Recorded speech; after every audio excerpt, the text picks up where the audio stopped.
You're listening to Errol Parker and Clancy Overall, editors of the Batuta Advocate, on Desert Rock FM. Welcome back to the Batuta Advocate radio show live from Baxter Boot Studios. Today we have some interesting guests. No, you certainly wouldn't hear their music on Desert Rock FM. Yeah. These guys are from a pop group called 5 Seconds of Summer, which is one of the biggest bands in the world you've never heard of, if you're men of our ilk. Actually, they are from Sydney, Western Sydney boys, the little Westies out from the Hawkesbury region. And they've pretty much been on the road since 15, so not your typical Batuta Advocate guest, but they have an interesting story. They're one of the biggest bands in the world, and as you'll find out in this interview, for the first 3 albums of their career, they weren't on a very good deal. Now, we're talking about a band who's effectively, about 3 weeks ago, sold out Wembley, 80,000 seats. They're not actually seeing the fruits that, bands like NSYNC or Five even would have seen throughout their career. Admittedly, they're only 23, 24, but a very interesting interview nevertheless. Anyway, let's get on with it. Down here in downtown Batuta, Desert Rock FM, you're listening to the Batuta Advocate radio show with Errol and Clancy. We're joined today by two of the, not even arguably, the most famous people we've had on the podcast, I dare say.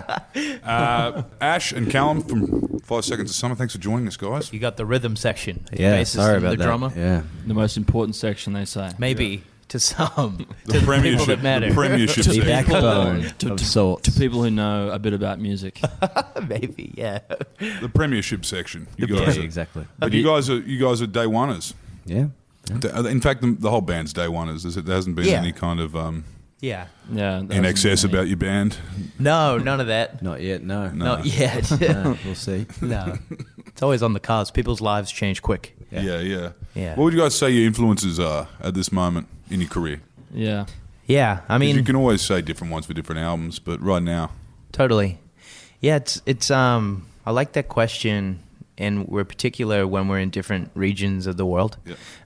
When we're in Australia, we often tend to kind of reference pretty cliche Aussie rock groups because that's what we grew up with. Mm-hmm. And through the walls of where I grew up in South Windsor, Sydney. My mom, Hawkesbury boy. boy. My mom really used to love bands like Powderfinger and Silverchair, and then there was always a touch of American bands like Counting Crows and stuff like that. But that's a part of when we moved away. We moved to the UK and we tried to break the band from there.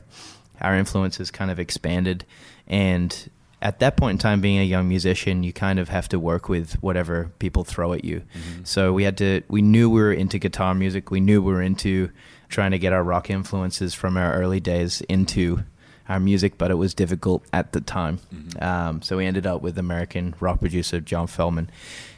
Early days were influenced by a lot of pop rock and punk bands over in the US. I mean, Blink-182, Green Day, all groups like that. But I always used to reference the band The Living End, and that was our equivalent of that, because they had a rawness and an attack to their sound that I found really attractive as a young Hawkesbury boy. You felt like a prisoner of society. Yeah, it kind of did, I guess. I mean, but it's kind of bullshit. No one wants to hear us talk about being a prisoner of society now. But that's what I really related to as a kid. But now we look up to a lot of, for lack of better words, new wave is the natural progression for a pop rock, punk rock band. Yeah. And that's what, I mean, the Dead Kennedys have a song about that, and we're not a punk band, we're adults now, we're a new wave band, but we don't, that's why I'm kind of fragile with that word, because that band ruined that word new wave. But we're influenced by a lot of 80s groups, Depeche Mode, Tears for Fears, In Excess, a lot of groups like that. But then vocal groups like America, the Eagles, and all that type of stuff. And that's where the boy band thing comes into play. Because we never wanted to sing like a boy band. We wanted to sing. The Eagles were, the original boy band. Oh, man. And those harmonies and all the way they actually presented their vocals as a vocal group was something that we really look up to. And that's what I've been banging on about a lot. Yeah. I'm interested to hear how you came to be called 5 Seconds of Summer. I mean, it's a pretty... long name, extraordinary name. It's quite long. You tend to hear of bands. What do you think it means? Because think often people are 5 like, seconds of sounds summer. like a cold Hawkesbury December. exactly. You get But 5 seconds of summer. a lot of people are like, they think it's a happy name, but it's quite a miserable Yeah. name. Yeah. And that's why it related a lot when we moved to England. Because Yeah, I yeah. think people were Yeah, like, this is... it would make a lot more sense if if you were a band from Scotland or Yeah, Or precisely. like- Yeah. But we got our... Michael made our band name up, correct?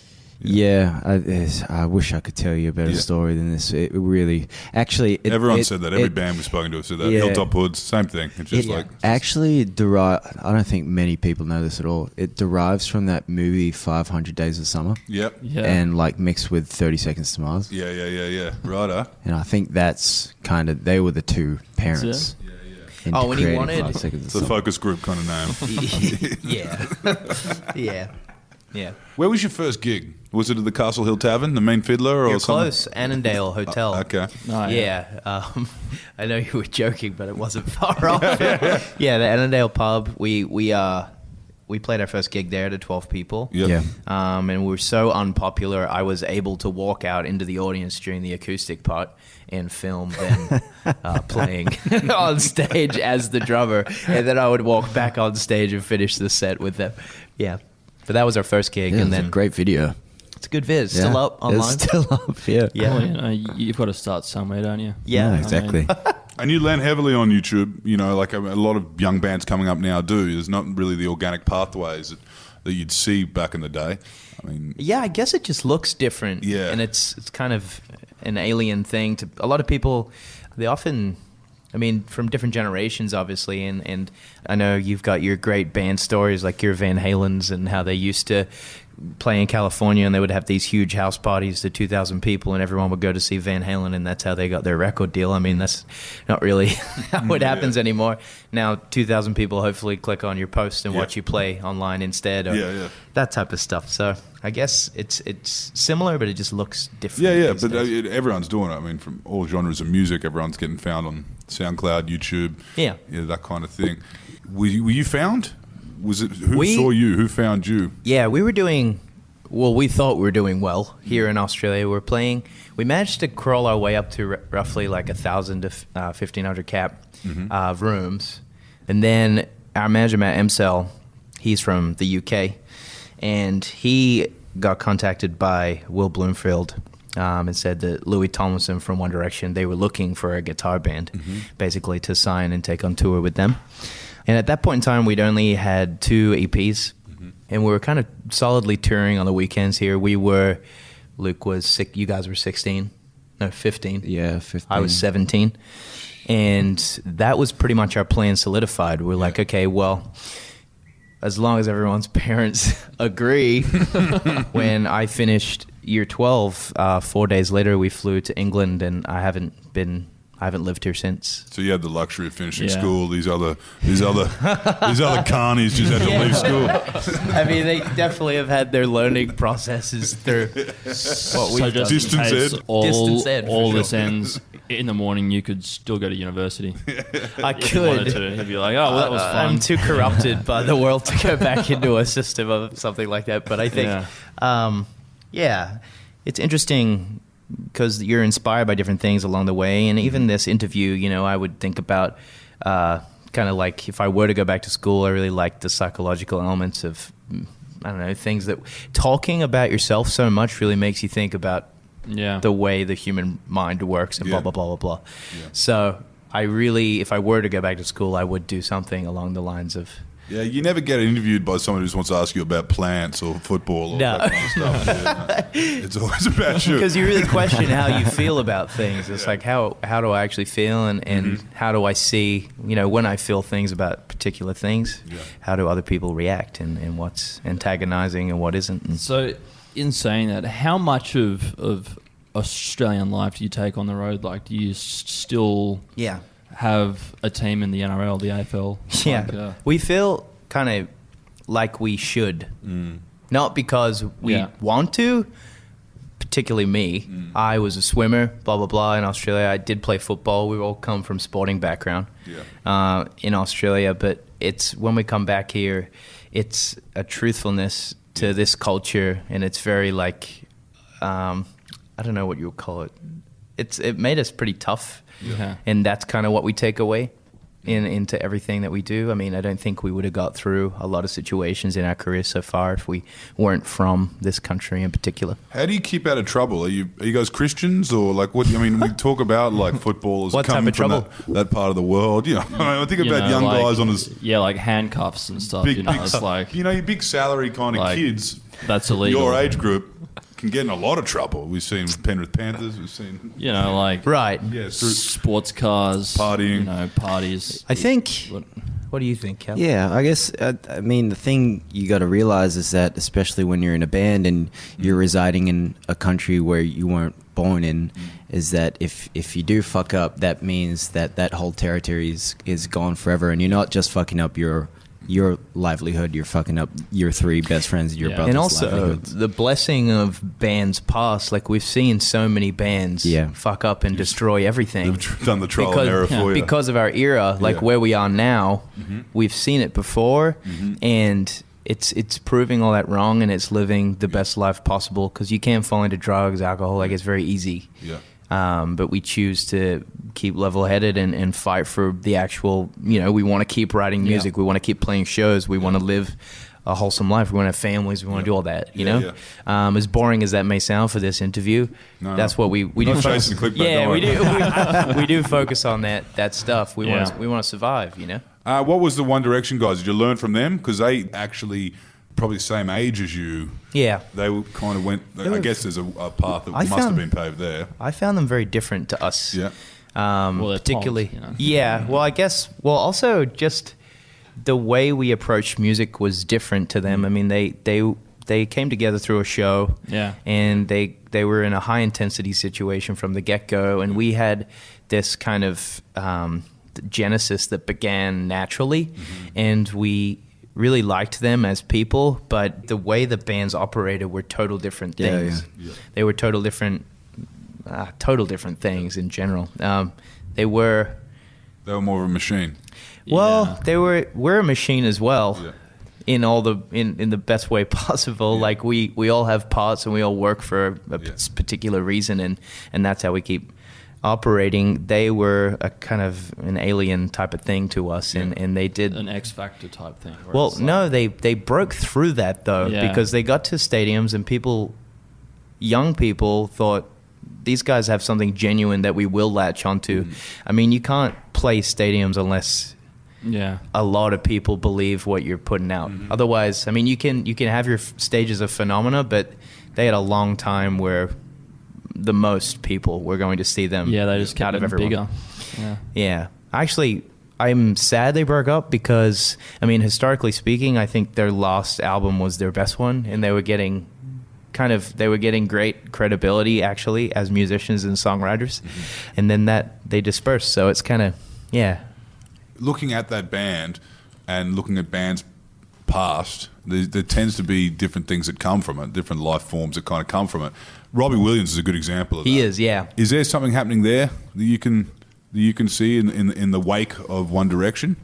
Oh, you mean, yeah, well, that's the thing. I mean, there's always members that latch on culturally to where they're from, and their whole country seems to get behind them, and we still want to see you on that stage. Yeah. I think that's a really beautiful thing, and I hope one of them come out on top like that. I mean, there's really promising, great solo careers there. Yeah. What do you think? You're good at seeing through the bullshit. Oh, yes, the bullshit detector. Yeah, I mean, it's we always get asked the question of whether there will be, a time where the band breaks up or whether there will be solo acts. And, it would be naive to think that this band it'll all go smoothly throughout the whole entirety of our career. And if, like, other members of the band want to pursue and fulfill their creative endeavors somewhere else, and I mean, who am I to say that? I feel like that they should be able to feel the freedom. Feels good. Yeah. But that's what we had to fight for recently, because we made those two first albums when, I mean, we were still really young, and I said some stupid shit to my friend when I had a couple of beverages once, and no one wants to hear like a man's story from a boy. Basically, you can't tell people, I want to do this forever, and this is what my passion is. When you're 17 years old, and you tell everyone that, they're like, it sounds naive. And I guess now it's like you grow a little older and you really understand that you have to fight for this type of life and career that we've built for ourselves.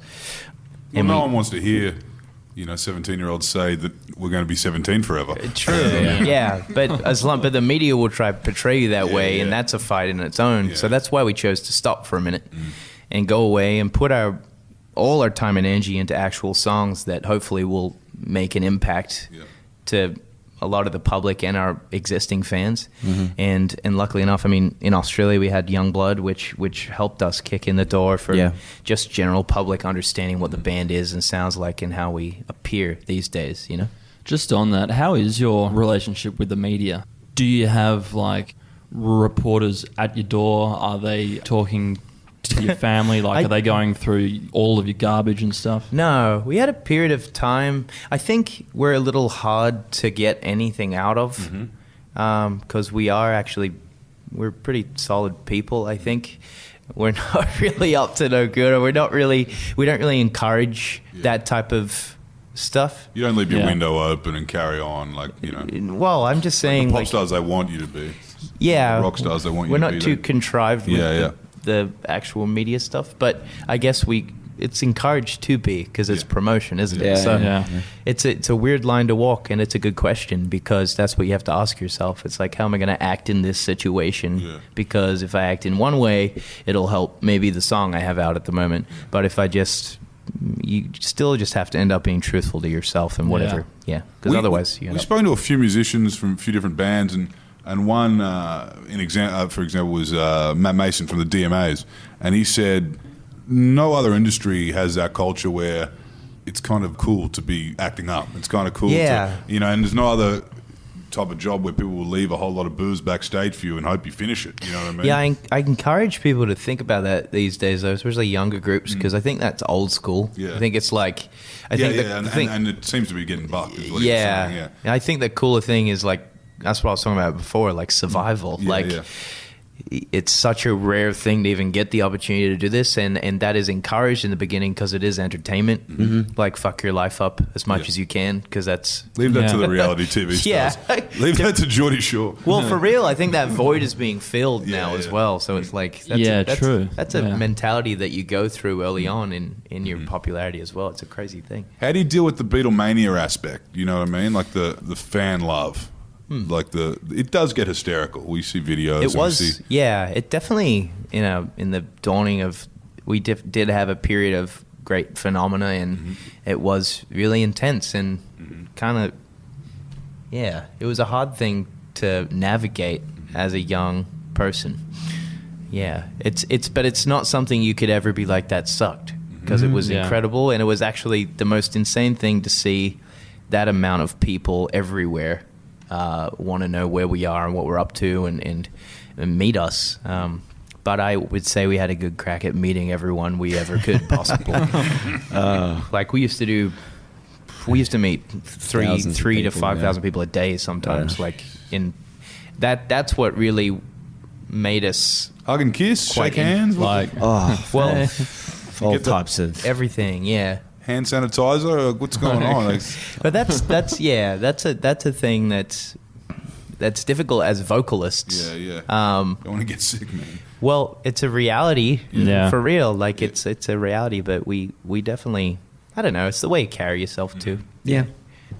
Do you ever find any pockets around the world that you didn't expect to have, that kind of fan base? Everyone's got those kind of pockets where you land in Philippines or you land in Singapore or something where it's just as big as it would be at home. Or we've always had music that has continuously resonated with a fan base. I feel like for some reason in Italy there is still phenomena around the band.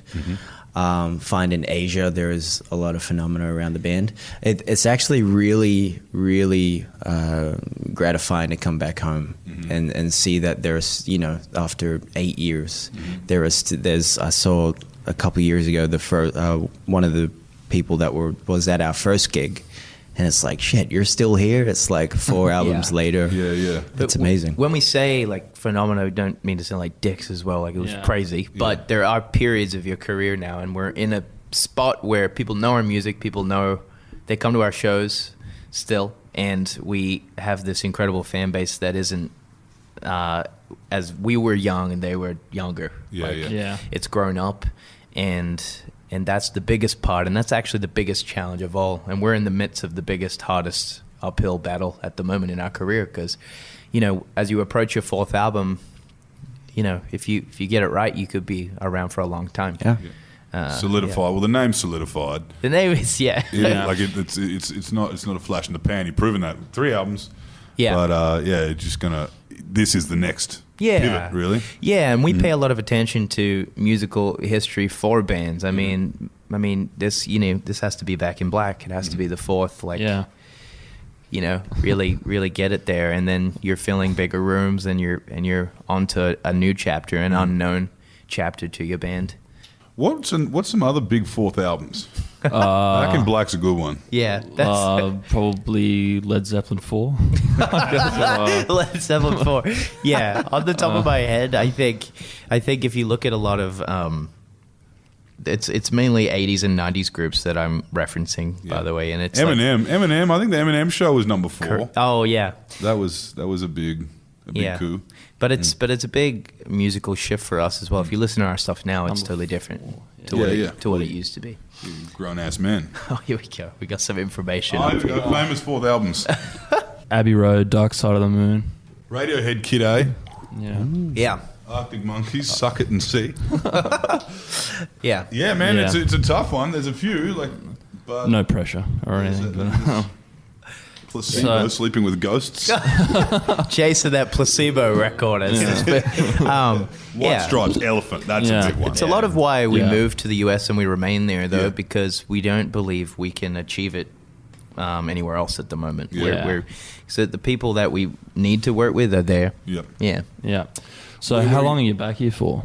10 days. Yeah, which is the longest. With the folks? You stay with the family when you're back? No. You're just not used to that anymore. Or do they come to you now?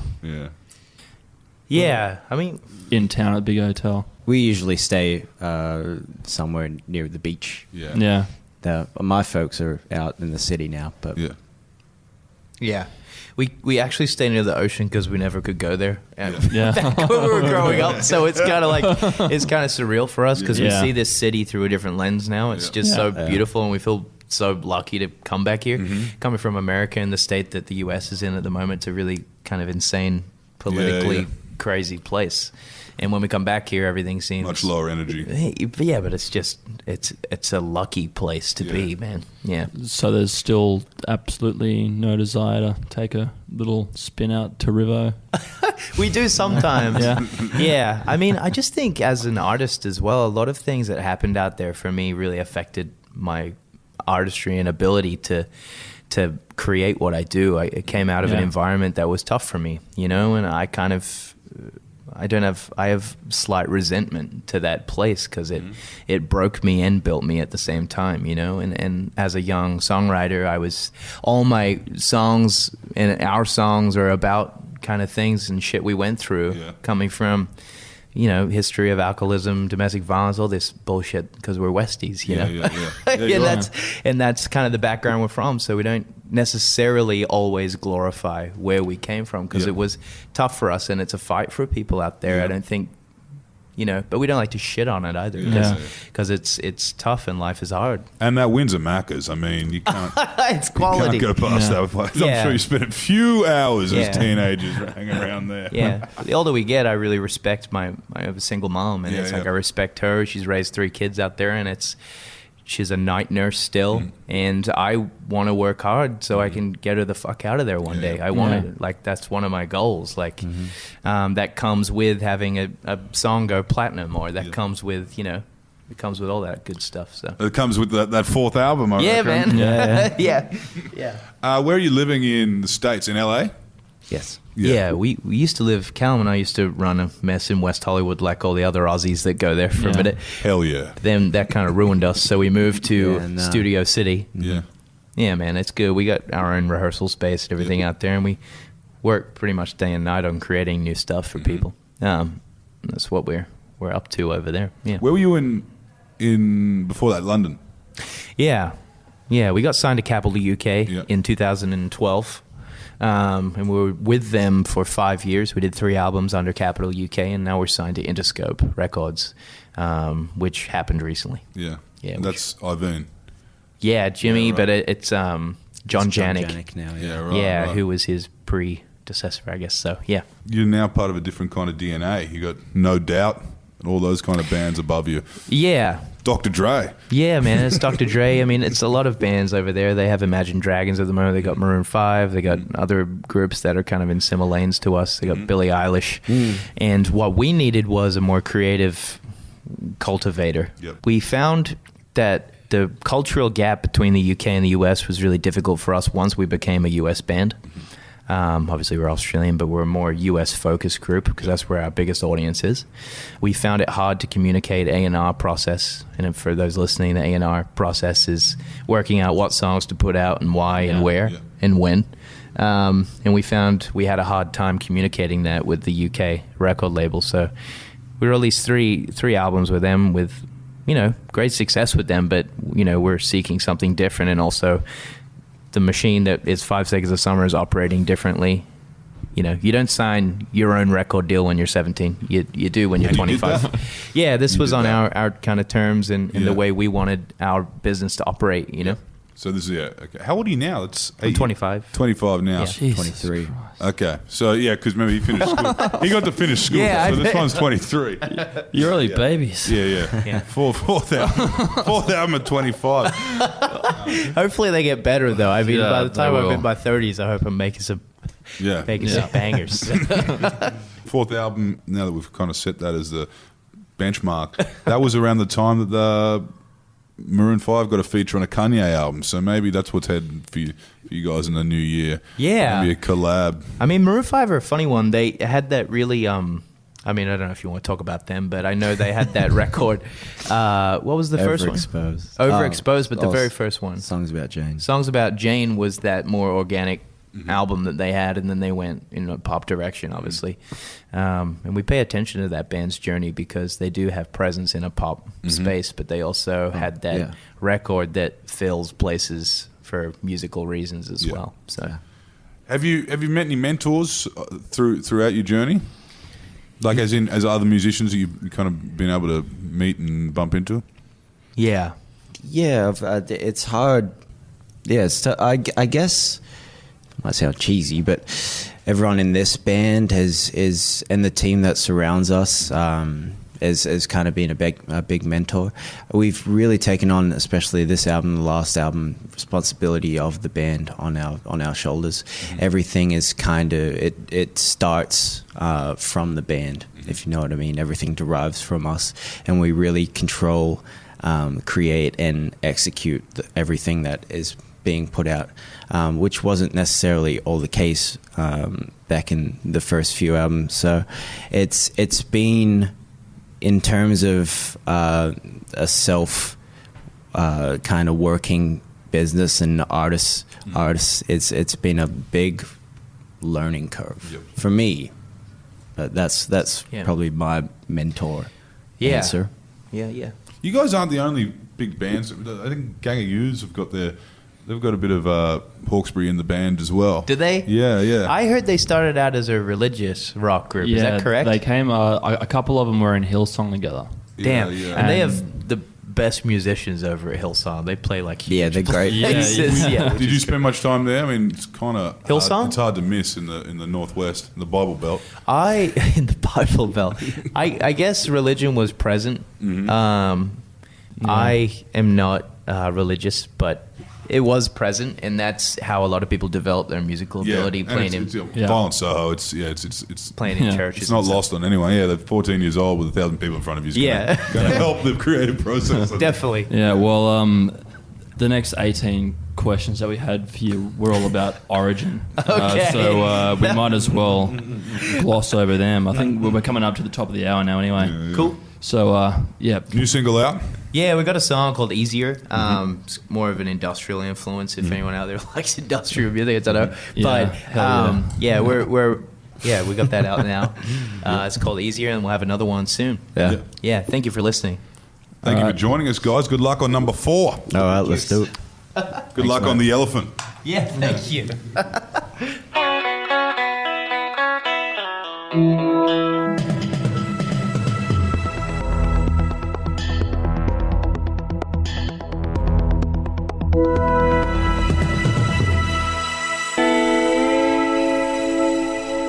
Yes, thank you, boys. It was one of the more depressing interviews we've ever done. Be sure to download their new album legally. And yes, for any aspiring pop stars out there, listen to these boys. It's never a good idea to sign any contract willy-nilly at 17. No, don't sign the first contract that's given to you. Anyway, all the best with their new management and their 4th album. That's 5 Seconds of Summer. You're listening to the Batuta Advocate Radio Show. We'll speak to you next week. I'm Clancy Overall. Be kind to each other. And I'm Errol Parker.